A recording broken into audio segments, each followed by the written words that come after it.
Hello students. आज से हम आपकी एचटेट प्रीवियस ईयर क्वेश्चन की सीडीपी की सीरीज शुरू करेंगे। इसमें हम आपके डेली बेसिस के टीजीटी, पीजीटी, पीआरटी के क्वेश्चंस कवर करेंगे। फर्स्ट क्वेश्चन है यहाँ आपका, if a previously learned task impedes a new task which is being learned, this transfer of learning will be। Question कह रहा है कि अगर आपका कोई प्रीवियसली मतलब पुराना लर्न टास्क impedes का मतलब होता है रुकावट। impedes a new task नए टास्क को impede कर रहा है सीखने में, which is being learned, this transfer of learning will be। तो आप इस लर्निंग के ट्रांसफर को क्या कहेंगे? ऑप्शंस है आपके positive transfer, negative transfer, zero transfer और प्राइमरी। तो सबसे पहले हमें ये पता होना चाहिए कि ट्रांसफर ऑफ लर्निंग क्या है। तो ऐसे कि आपको पता होगा कि लर्निंग लर्निंग का मतलब होता है एक सीक्वेंस ऑफ इवेंट्स, मतलब एक सीक्वेंस होना इवेंट्स का, जिससे आप कोई नई चीज या नई नॉलेज गेन करते हैं, या आपने नॉलेज गेन की तो ये आपके बिहेवियर में चेंज करेगी। मतलब जो लर्नर का बिहेवियर होगा ना, वो आपकी लर्निंग से चेंज होता है। तो लर्निंग का मतलब हो गया कि आपका कोई नई नॉलेज गेन करना जो आपके बिहेवियर को जाकर अफेक्ट करती है। तो इसके बाद हमें देखना है कि ट्रांसफर्स ऑफ लर्निंग कितने टाइप का है। तो देखिए, ट्रांसफर्स ऑफ लर्निंग 3 टाइप का होता है: पॉजिटिव ट्रांसफर, नेगेटिव ट्रांसफर और जीरो ट्रांसफर। सबसे पहले जो आपका पॉजिटिव ट्रांसफर है ना, इसमें क्या होता है कि जो आपकी प्रीवियस नॉलेज है, मतलब आपने की कोई लर्निंग है पहले की, कि कोई आपने चीज सीखी हुई है, तो वो आप जो नई चीज सीखेंगे ना, मतलब आपकी न्यू लर्निंग होगी, तो इस न्यू लर्निंग को ये हेल्प करेगी, मतलब इसमें सहायता करेगी आपकी। या इसका जो दूसरा वर्ड आ सकता है आपके लिए, वो आ सकता है फैसिलिटेट। मतलब आपकी जो पुरानी सीखी हुई चीज है वो आपकी नई चीज सीखने में आपकी मदद कर रही है। तो इसे आप पॉजिटिव ट्रांसफर कहते हैं। एग्जाम्पल के लिए, मतलब अगर आपने कुछ पहले सीख रखा है, मान लिया आपने मैथ्स में आपका ऐसे बेसिक्स क्लियर है, आपका एडिशन, सब्ट्रैक्शन और ये सब चीजें, तो आप इसके हायर क्वेश्चंस भी कर सकते हैं। आपको कल को अलजेब्रा वगैरह ये करने में ज्यादा दिक्कत नहीं होगी। तो ये चीज जो आपकी पुरानी चीज आपकी नई चीज में हेल्प कर रही है ना, इसे आप पॉजिटिव ट्रांसफर कहेंगे। सेकेंड आता है आपका negative transfer. Negative transfer negative transfer में क्या होगा कि जो आपकी पहले की लर्निंग, मतलब जो आपकी प्रीवियस लर्निंग है, वो आपकी जो न्यू लर्निंग होगी जो न्यू लर्निंग होगी आपकी, उसको इम्पीड करेगी, जो क्वेश्चन में दिया है, मतलब यहाँ पे रुकावट पैदा करेगी। एक और वर्ड आ सकता है जैसे कि हिंडर, कि आपकी रुकावट पैदा करना। तो इस ट्रांसफर ऑफ लर्निंग को कहते हैं नेगेटिव ट्रांसफर। इसका एग्जाम्पल हो गया कि जैसे मान लें कि आपकी मदर टंग हरियाणवी है और आपको कोई फॉरेन लैंग्वेज सीखनी है, लेट अस सपोज इंग्लिश ही कह देते हैं, आपको इंग्लिश सीखनी है। तो कई बार ऐसा होता है कि मदर टंग की वजह से यहाँ पे इन वर्ड की प्रोनाउंसिएशन में दिक्कत आती है। मतलब जो वर्ड्स होते हैं ना, वो प्रोनाउंस करना बहुत मुश्किल होते हैं। तो इस लर्निंग को नेगेटिव ट्रांसफर कहते हैं। मतलब जो आपकी प्रीवियस नॉलेज है ना, वो आपकी नई नॉलेज में रुकावट क्रिएट कर रही है। थर्ड आता है आपका जीरो ट्रांसफर। जीरो ट्रांसफर में क्या होगा कि जो आपकी पुरानी लर्निंग है ना, और जो आपकी नई लर्निंग है, ये इस पे ना तो कोई पॉजिटिव या ना कोई नेगेटिव इफेक्ट क्रिएट करेगी। तो इसे जीरो ट्रांसफर कहेंगे। मतलब आपकी पुरानी और नई जो आपने चीज सीखनी है, ये दोनों अलग अलग होंगी, मतलब इनका आपस में कोई रिलेशन नहीं होगा। तो इसे जीरो ट्रांसफर कहते हैं। तो फिर आपके क्वेश्चन में था कि आपको learn task impedes a new task, मतलब रुकावट पैदा करेगा। तो यहाँ हमने देखा कि ये चीज नेगेटिव ट्रांसफर में है। तो आपका आंसर है यहाँ पे नेगेटिव ट्रांसफर।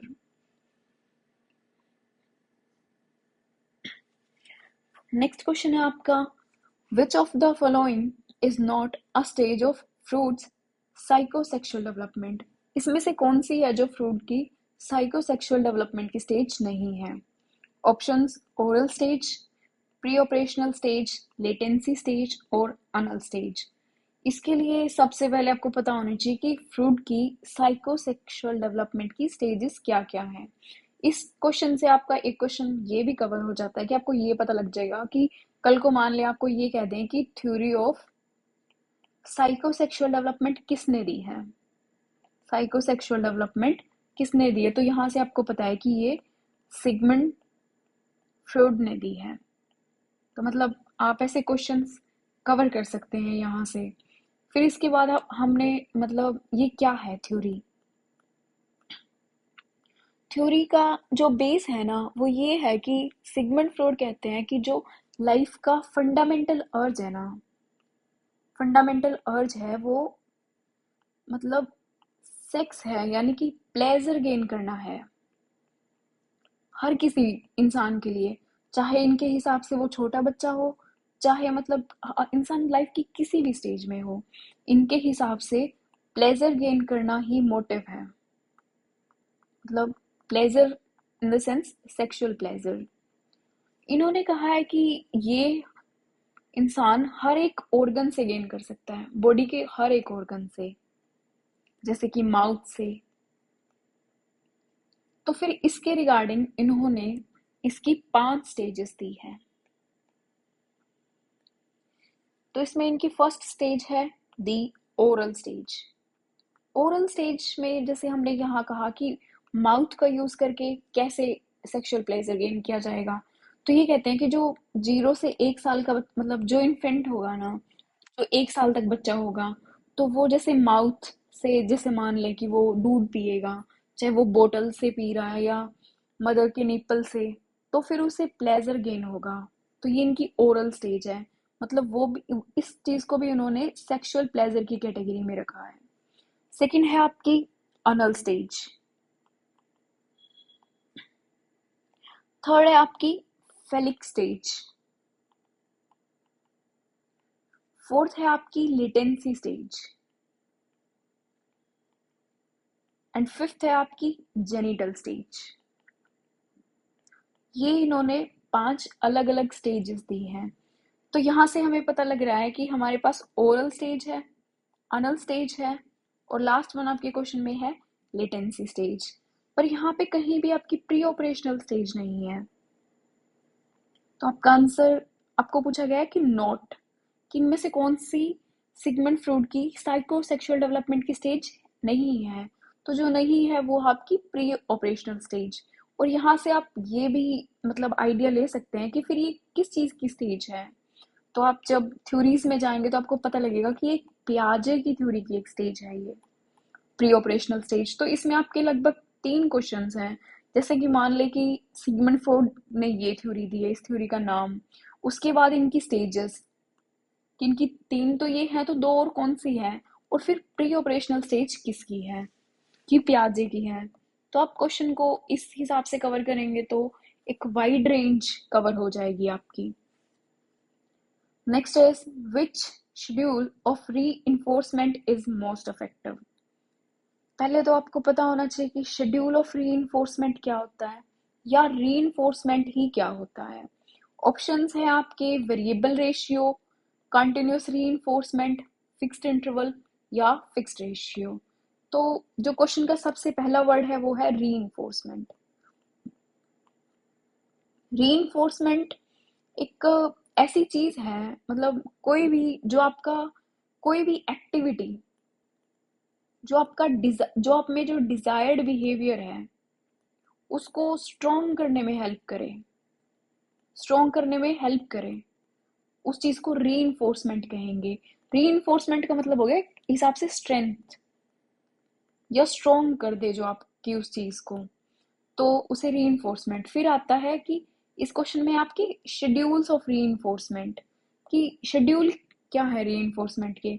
तो हमारे पास 4 है schedule of reinforcement. First, variable ratio. Second, fixed ratio. Third, variable interval, और फोर्थ फिक्स्ड इंटरवल। देखिए इसमें दो चीजों का यूज हुआ है, रेशियो और इंटरवल का। इंटरवल का सॉरी इंटरवल का मतलब होता है कि आपका एक टाइम पीरियड, मतलब गैप होना इन दो इवेंट्स में, तो ये आपका इंटरवल हो गया। रेशियो से यहाँ मतलब है कि जो आपका डिजायर्ड इवेंट है ना, वो दो आपके जो रिपीटिंग बिहेवियर है, आपका जो बिहेवियर आपका रिपीट होगा, उनके बीच का गैप कितना है, जो आपका डिजायर्ड बिहेवियर है उसके बीच का गैप जो है ना, ये रेशियो है आपका। तो इसमें आपका क्या है कि वेरिएबल रेशियो है, फिक्स रेशियो है, वेरिएबल इंटरवल या फिक्स्ड इंटरवल। तो इसके एग्जाम्पल से समझते हैं हम ये चीज। जो आपका वेरिएबल या फिक्स्ड, सबसे पहले फिक्स्ड इंटरवल का मतलब है कि जैसे मान लें कि कोई सेल्समैन है, तो उसको ऐसे मान लें कि रीइंफोर्समेंट की उसका बिहेवियर स्ट्रॉन्ग करना है, या एक ऐसी क्वालिटी जो हमें उसमें चाहिए। जैसे मान लें कि ये कार का सेल्समैन है, तो हमें इसकी क्या क्वालिटी चाहिए होगी कि ये कार की सेल करे ज्यादा से ज्यादा नंबर की। तो हमने क्या किया कि इसको ऐसे बोनस, इसकी ऐसे कह दिया कि अगर ये 5 कार सेल करेगा ना, 5 कार सेल करेगा, तो हम इसको बोनस देंगे। या नेक्स्ट 5 कार सेल करेगा, तो हम इसको बोनस देंगे। तो ये हो गया, ये नंबर ऑफ कार है कि आपके पास 5 5 का आया, तो ये यहाँ पे रेशियो है आपका। ठीक है। पर अगर यही चीज आप ये कर दें कि जैसे मान लें कि ये इंसान यहाँ पे है, मतलब ये इसका फर्स्ट डे है और ये इसका 7th डे है, तो इसे हर एक 7th डे पे बोनस मिलेगा। तो ये आपने इसका डिसाइड कर दिया इंटरवल। तो ये क्या हो गया आपका फिक्स्ड इंटरवल, कि चाहे वो कितना भी काम करेगा, पर आप उसे 7वें दिन बोनस देंगे। तो मतलब आपने टाइमलाइन डिसाइड करी है इस चीज के लिए। पर अगर इसी चीज की बजाय अगर आप पहले जो आप हमने किया कि ये 5 कार सेल करने के बाद इसको बोनस मिलेगा ना, तो फिर वो आपने डिसाइड कर दिया रेशियो। तो यहां से आपकी दो चीजें हैं कि फिक्स्ड रेशियो और फिक्स्ड इंटरवल। तो सेकंड चीज रहेगी आपकी वेरिएबल रेशियो। जैसे मान लें कि वेरिएबल रेशियो और वेरिएबल इंटरवल, तो इसमें क्या होगा कि इसमें फिक्स था। फिक्स्ड इंटरवल में मतलब जैसे मान लें कि उसको पहले दिन बोनस, या 7वें दिन बोनस, या उसके बाद 15वें दिन बोनस। ठीक है। तो उसके बाद वेरिएबल में क्या होगा कि हो सकता है उसे पहला बोनस यहाँ मिल रहा है, दूसरा बोनस हो सकता है उसे 8वें दिन पे जाके मिले, तीसरा उसे 13वें दिन पे जाके मिले। मतलब ये इंटरवल वेरी कर रहा है, उसे पता नहीं है कि उसे बोनस कब मिलेगा। और रेशियो में इसका मतलब ये है कि जैसे मान ले कि उसे पहला बोनस आप 5 कार सेल करने पे दे रहे हैं, दूसरा हो सकता है आप उसको 3 कार सेल करने पे दे दें, और तीसरा हो सकता है आप उसको 6 कार सेल करने पे दें। तो ये हो गया वेरिएबल रेशियो और वेरिएबल इंटरवल। तो यहाँ पे क्वेश्चन है कि which schedule of reinforcement is most effective, कि इनमें से मोस्ट इफेक्टिव कौन सा है। देखिए अगर आपने किसी चीज का इंटरवल फिक्स किया है सिर्फ, ठीक है, तो फिर चाहे वो आदमी काम करे या ना करे, आपको वो बोनस देना पड़ेगा। ठीक है। अगर मान लें कि आपने उसे 5 गाड़ी के साथ मतलब फिक्स रेशियो दिया है, तो इसमें क्या होगा कि जो वो पहली दूसरी तीसरी चौथी कार सेल करेगा ना, उसे इतनी खुशी नहीं होगी। वो 5वीं करेगा तो उसे होगी, क्योंकि उसे ये पता होगा कि भाई इसके बाद तुझे मतलब बोनस मिलेगा इस चीज के बाद। तो ये चीज ऐसे वर्क करी। इसके बाद वेरिएबल में क्या है कि यहाँ पे उसे पता नहीं है कि उसे पहली के बाद मिले, पहले दिन मिलेगा, 8वें दिन मिलेगा, या 13वें दिन मिलेगा। ठीक है। और फिर मान लें कि इसके यहाँ पे है आपका गाड़ी का, मान लें कि उसे ये भी नहीं पता कि उसे 5 कार सेल करने पे मिल रहा है या 3 कार के बाद मिलेगा। मतलब यहाँ उसके लिए सरप्राइजिंग मोमेंट ज्यादा होगा। तो जैसे कि उसके लिए सरप्राइजिंग इवेंट्स यहाँ ज्यादा होंगे ना, तो इस जोन में हमेशा वो वर्किंग कंडीशन में रहेगा। मतलब यहाँ उसका काम हर दिन उतना ही इम्पोर्टेंट है जितना फर्स्ट डे था। फर्स्ट डे भी उतना, सेकेंड डे भी उतना, थर्ड डे भी उतना। तो ये चीज बेस्ट कंडीशन होती है आपकी, कि आपको हमेशा ऐसा लगता है कि आज का दिन कल के दिन के जितना ही इम्पोर्टेंट है। तो जो आपका शेड्यूल ऑफ रीइंफोर्समेंट है ना, जो मोस्ट इफेक्टिव है, वो वेरिएबल रेशियो है। मतलब आप पर डे हर एक नए मोटिव या इंथुजियाज्म के साथ काम करें कि हाँ भाई, हो सकता है आज मेरे काम से मुझे बेस्ट रिवॉर्ड्स मिल जाएं, तो वो चीज़ आपकी वेरिएबल रेशियो है। आई नो ये कंसेप्ट थोड़ा सा टिपिकल है, पर हम इसे मतलब रिपीट करें तो सही हमें समझ आ सकता है, इतना मुश्किल नहीं है ये। द फैक्ट, नेक्स्ट क्वेश्चन आपका, the fact that fish can not fly and owls can not learn to swim is an indication of. ये क्वेश्चन है कि ये फैक्ट कि फिश उड़ नहीं सकती और owl can not learn to swim, ये किस चीज को शो कर रहा है, मतलब किसकी तरफ इशारा कर रहा है। इंडिकेशन का मतलब है, ऑप्शन है आपके, लैक ऑफ एडिक्वेट रीइंफोर्समेंट, कि रीइंफोर्समेंट हमने पढ़ा अभी कि इनको रीइंफोर्समेंट नहीं है, मतलब इनको कुछ ऐसा नहीं दिया गया है जिनसे इनकी इनकी काम करने की कैपेसिटी बढ़े या ये ज्यादा उस चीज के लिए मोटिवेट हो। ठीक है, फर्स्ट ऑप्शन आपका ये है। देयर लैक ऑफ एक्सपीरियंस, कि इनके पास एक्सपीरियंस नहीं है, मतलब कि फिश के पास तो उड़ने का एक्सपीरियंस नहीं है और उल्लू के पास तैरने का एक्सपीरियंस नहीं है, तो अब कैसा है। थर्ड है कि the laziness of these creatures, कि ये जो है वो आलसी हैं, इसकी वजह से फिश उड़ नहीं पा रही है और उल्लू स्विम नहीं कर पा रहा है।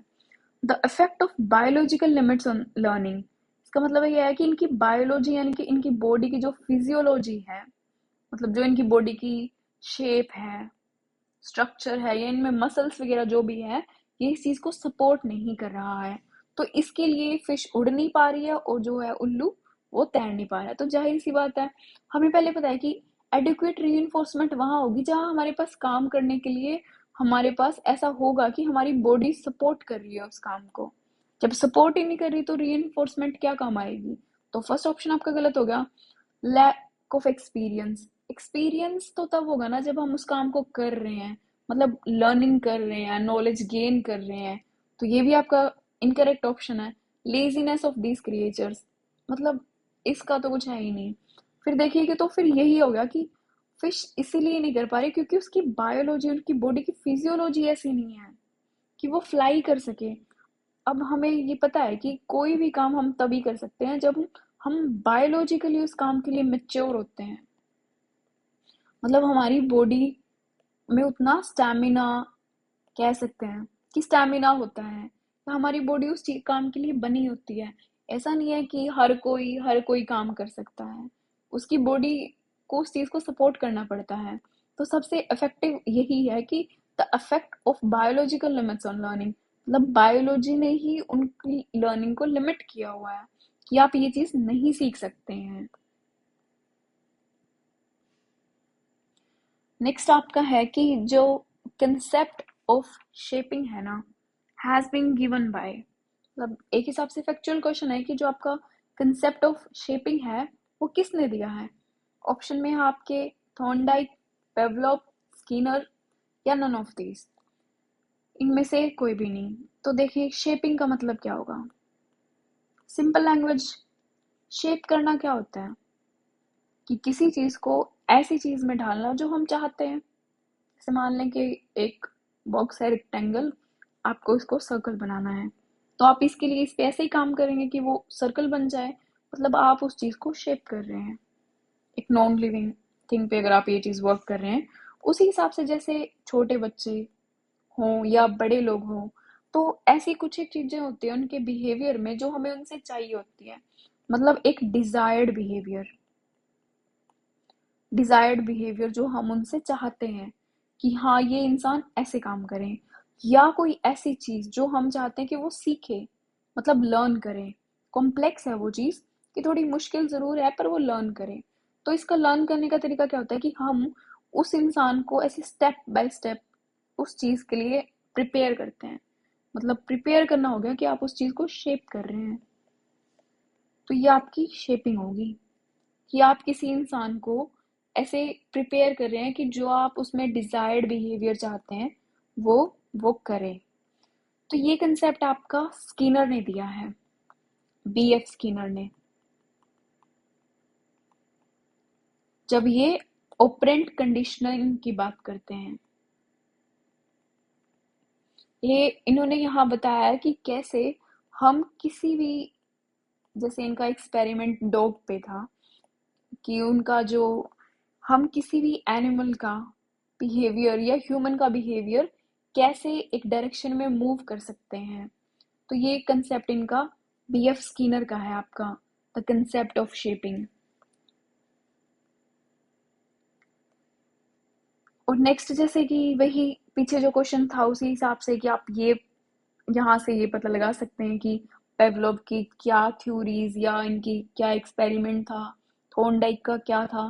तो मतलब यहाँ आपका एक क्वेश्चन ऐसे काफी सारे क्वेश्चंस कवर करता है। नेक्स्ट आता है आपका, according to Sheldon which of the following is not the type of personality. Sheldon है, इनके हिसाब से कौन सा जो है वो पर्सनैलिटी का टाइप नहीं है। ऑप्शन है आपके एंडोमॉर्फी, मीजोमॉर्फी, एक्टोमॉर्फी और एस्थोमॉर्फी। तो मतलब ये आपके चार ऑप्शंस हैं। इसके लिए सबसे पहले दो ही चीजें हैं इस क्वेश्चन में। According to Sheldon which of the following is not the type of personality, कि पर्सनैलिटी का टाइप नहीं है। सबसे पहले हमें यही पता होना चाहिए कि पर्सनैलिटी क्या होती है। पर्सनैलिटी ये बहुत कॉमन वर्ड है, हम डेली यूज करते हैं कि इसकी पर्सनैलिटी ऐसी है, इसकी वैसी है। तो पर्सनैलिटी कैसे बनती है या हम किसी आदमी को कैसे डिफाइन कर रहे हैं। तो पर्सनैलिटी होती है ना, वो एक एवरेज सम होता है जो इंसान के एक्ट हैं या उसकी डिसीजन मेकिंग है, इन सब चीजों का। तो मतलब जो उसका एवरेज पैटर्न होता है ना, कि हाँ ये बंदा ऐसे सिचुएशन में ऐसे वर्क कर रहा है या मतलब ज्यादातर ऐसे काम करता है, तो वो सब चीजें मिलके इस इंसान की पर्सनैलिटी बनाती हैं। तो उसके बाद ये शेल्डन है, इन्होंने क्लासिफाई किया है पर्सनैलिटी को। तो मतलब इनकी क्लासिफिकेशन कुछ ऐसी है कि इन्होंने बॉडी टाइप, मतलब किसी इंसान की कैसी बॉडी है, शेल्डन ने किसी की कैसी बॉडी है उसके बेसिस पे ये डिफाइन कर दिया कि इस आदमी की पर्सनैलिटी कैसी होगी। कि जिन आदमी, इनके हिसाब से जिन आदमियों का बॉडी टाइप सेम है उनकी पर्सनैलिटी भी सेम होगी। तो सबसे पहले इन्होंने दिया है एक्टोमॉर्फ। एक्टोमॉर्फ में क्या होता है कि इन्होंने पहले इनका बॉडी टाइप डिफाइन किया, क्योंकि बॉडी टाइप से ही पर्सनालिटी डिफाइन करेंगे। तो एक्टोमॉर्फ में इन्होंने क्या कहा कि ये थोड़े से थिन होंगे, मतलब दुबले पतले से बंदे, इनके शोल्डर नैरो होंगे, ठीक है, और इनका नैरो फेस होगा। अब ये इन्होंने एक बॉडी स्ट्रक्चर डिफाइन कर दिया है। तो फिर इन्होंने कहा कि इस इंसान की पर्सनैलिटी जो है ना वो इंट्रोवर्ट होगी। मतलब ये आदमी बाहर लोगों से ज्यादा घुलेगा मिलेगा नहीं। इंट्रोवर्ट का मतलब जो खुद खुद में रहते हैं, ऐसे से लोग। और ये थोड़े से सोशल कम होंगे, मतलब सोशल कम होंगे, सोशल ज्यादा नहीं होगा ये बंदा, थोड़ा सा प्राइवेट होगा, ठीक है। तो इन्होंने ऐसे बता दिया कि एक्टोमॉर्फ जो होगा ना वो थिन, उसकी बॉडी होगी, नैरो होगा, नैरो फेस होगा उसका, ऐसा बंदा एक्टोमॉर्फ होता है। सेकंड उन्होंने कहा इसका अपोजिट एक्टोमॉर्फ का, यानी कि एंडोमॉर्फ। देखिए, सबसे पहले ये बॉडी टाइप डिफाइन करेंगे। बॉडी में इन्होंने क्या कहा है कि इसकी बॉडी जो है ना वो लार्ज होगी, ठीक है। तो यहाँ पे मान ले नैरो था, तो यहाँ पे वाइड हिप्स हो जाएंगे इसके, ठीक है। उसके बाद इनकी बॉडी में हाई फैट होगा, हाई बॉडी फैट हो जाएगा इनका, ठीक है।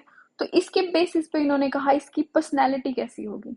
अब ये इससे बिल्कुल अपोजिट है, देखिए इसका बॉडी टाइप, तो इसकी पर्सनैलिटी भी इससे बिल्कुल अपोजिट होगी।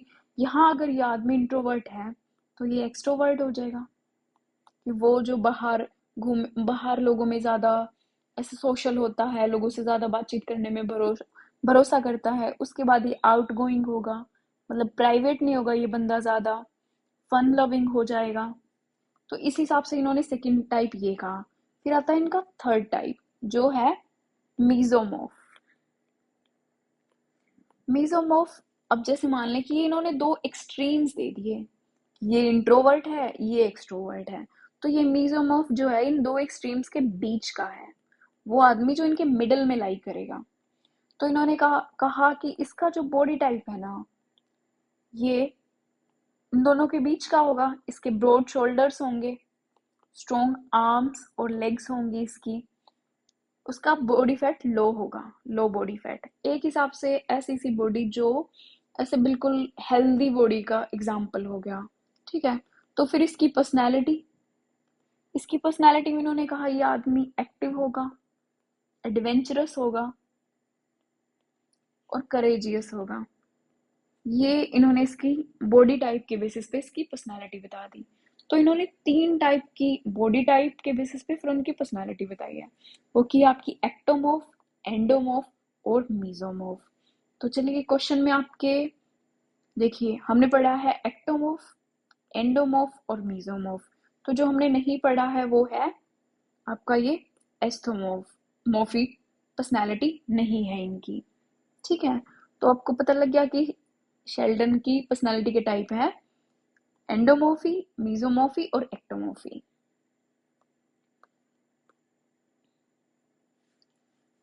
नेक्स्ट है आपका which of the following is not the psycho analytical method of personality measurement.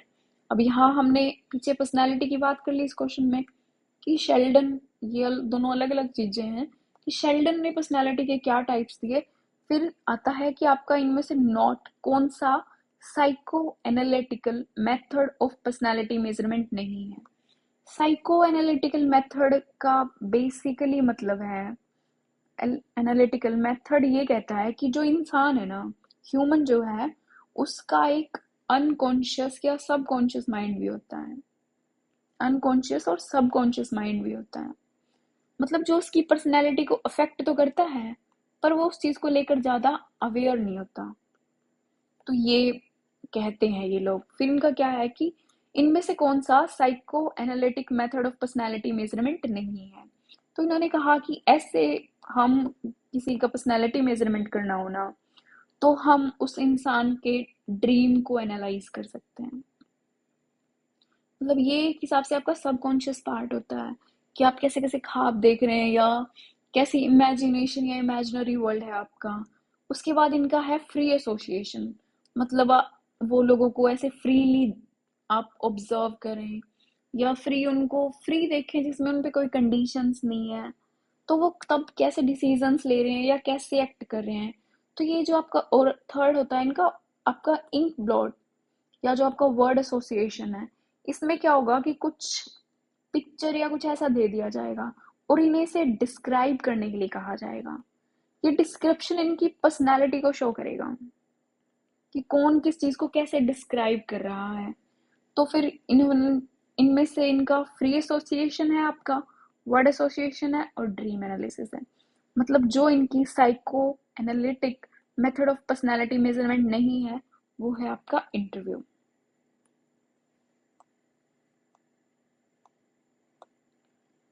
Next question. The tendency of a pre-operational child to focus on one aspect of a situation, neglecting other aspect has been termed by Piaget as, इसमें यह है कि the tendency of a pre-operational child to focus on one aspect of a situation, neglecting other aspect has been termed by Piaget as, कि जो पियाजे की theory है ना, पियाजे, उसमें इन्होंने कहा है कि जो प्री ऑपरेशनल चाइल्ड होता है ना, वो सिर्फ एक एस्पेक्ट पे फोकस करता है सिचुएशन के। बाकी मतलब एस्पेक्ट का मतलब होता है कि सिचुएशन के एक पहलू को देखता है, दूसरे पहलू को वो देख भी नहीं पाता। तो इस चीज को क्या कहेंगे। तो ऑप्शंस हैं आपके कंजर्वेशन, सेंट्रेशन, सीरिएशन, एडेप्टेशन। वैसे ये चारों ही आपके प्याजे की कोग्नेटिव डेवलपमेंट थ्योरी के पार्ट्स, मतलब थ्योरी के कंसेप्ट्स हैं, चारों के चारों ही। इसमें से आपको ये पता होना चाहिए कि कौन सा, मतलब कौन सी ये चीज है कि जो बच्चा एक चीज ही जज कर पा रहा है दो चीजों में से। जैसे मान लें कि किसी चीज की हाइट और विड्थ साथ आ गई, तो इसमें से बच्चा या तो उसकी हाइट को जज कर पाएगा या उसकी विड्थ को जज कर पाएगा। तो इस एस्पेक्ट को क्या कहा गया है? इस एस्पेक्ट को पियाजे ने सेंटरेशन कहा है। मतलब वहां जहां पे बच्चा सिर्फ एक ही डायमेंशन जज कर पाता है। तो जब बच्चा एक डायमेंशन जज कर पाता है ना, तो इसे आप सेंटरेशन का कंसेप्ट कहते हैं। वैसे ही पियाजे का कंजर्वेशन का कंसेप्ट है। सीरिएशन का मतलब कौन सी एज में बच्चा चीजों को सीरीज में अरेंज कर पाता है। एडेप्टेशन मतलब हम इन्वायरमेंट से कैसे अडेप्ट करते हैं।